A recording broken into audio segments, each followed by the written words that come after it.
Book First Light, Poem Dust of Snow, Poet Robert Frost. Robert Frost was a famous American poet. He was born in San Francisco on March 26, 1874. His father belonged to New England and his mother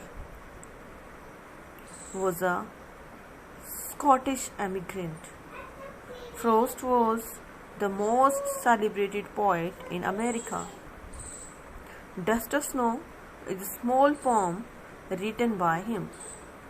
The poem is set on a wintry day.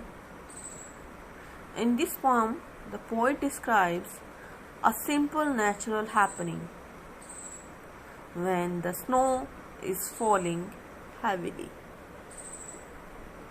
The snowflakes have covered the top of the trees, and the poet is standing under a hemlock tree.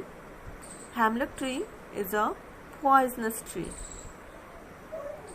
The movement of a crow on the tree makes the dust of snow fall on the poet.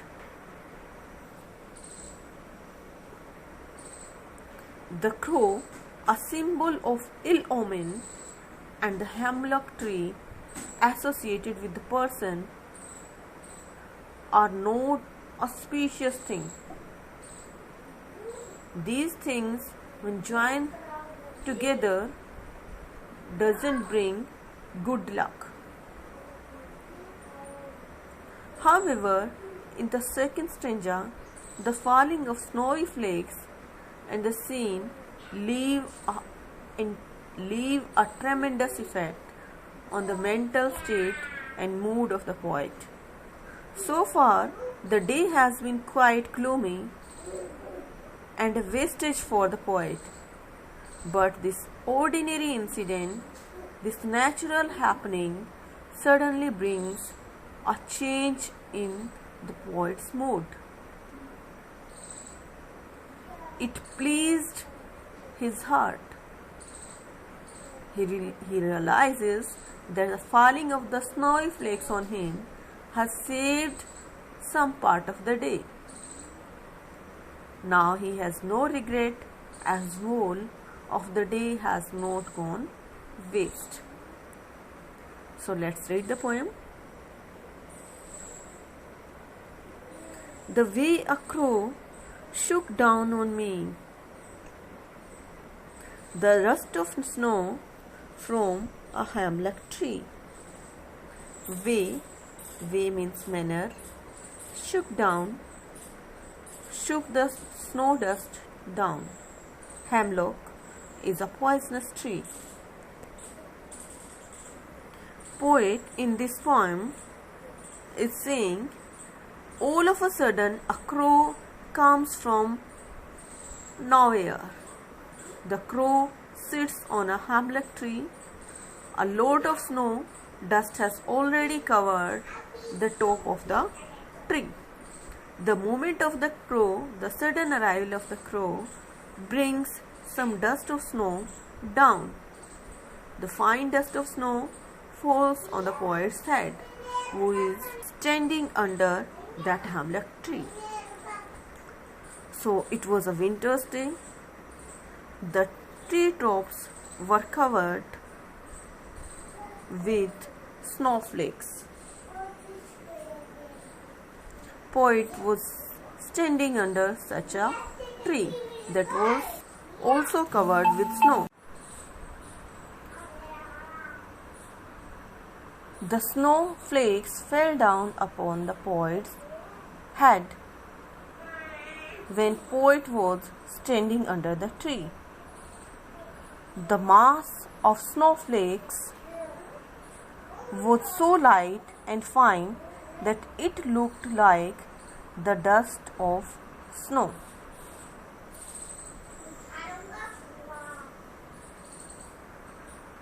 The sudden movement of the crow and the falling of the flakes of snow look like just ordinary happening, but it leaves this moment, this incident leaves on the poet a tremendous effect. Next stanza. Has given my heart a change of mood and saved some part of a day I had rued. This falling of fine dust of snow on the poet's head gladdens his heart, pleased his heart. A change comes into his mood. His mood brightens all of a sudden. He had given all hopes of seeing the dull and cheerless day, but now cheerfulness replaces the sense of regret. The poet all of a sudden realizes that the whole day has not spoiled. At last he could save a part of the day.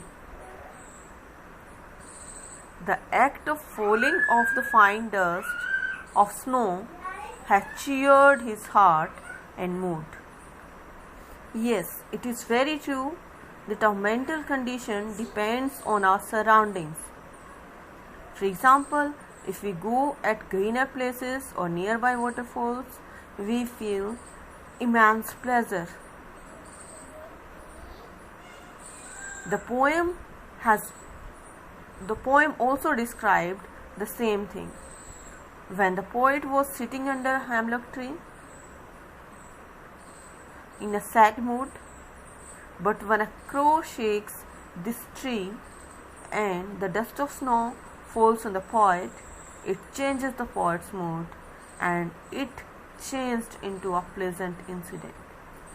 Earlier, the poet was sad, and after that incident, he feels immense pleasure. Now, let's summarize the poem. It was a day of winter.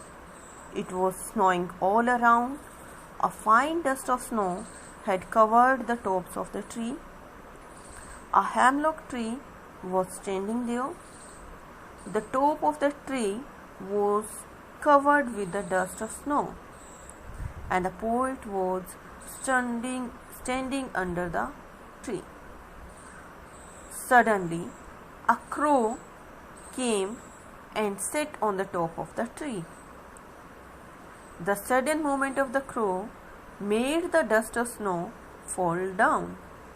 The flakes of snow fell on the poet's head, who was sitting under that tree. The movement of the crow on the hemlock tree is just an ordinary thing, an ordinary happening.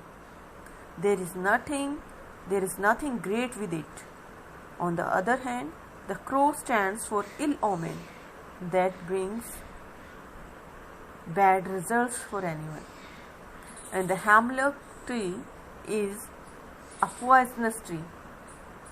But these seemingly simple things of nature leave a deep effect on mind and soul and mood of the poet.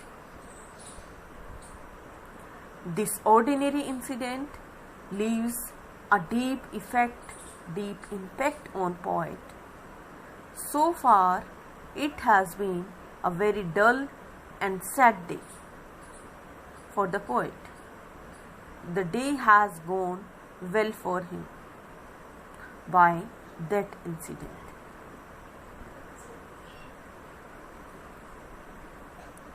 But now his mood changed for the better, and his spirits are uplifted. Now he realizes that the whole day has not gone waste. Those moments while he is enjoying the fall of snow, dust on him, are his happy moments, and they lift up his mood and gladden his heart. Now he realizes that at least some part of the day has been spent happily. In the end, satisfaction replaces the regret.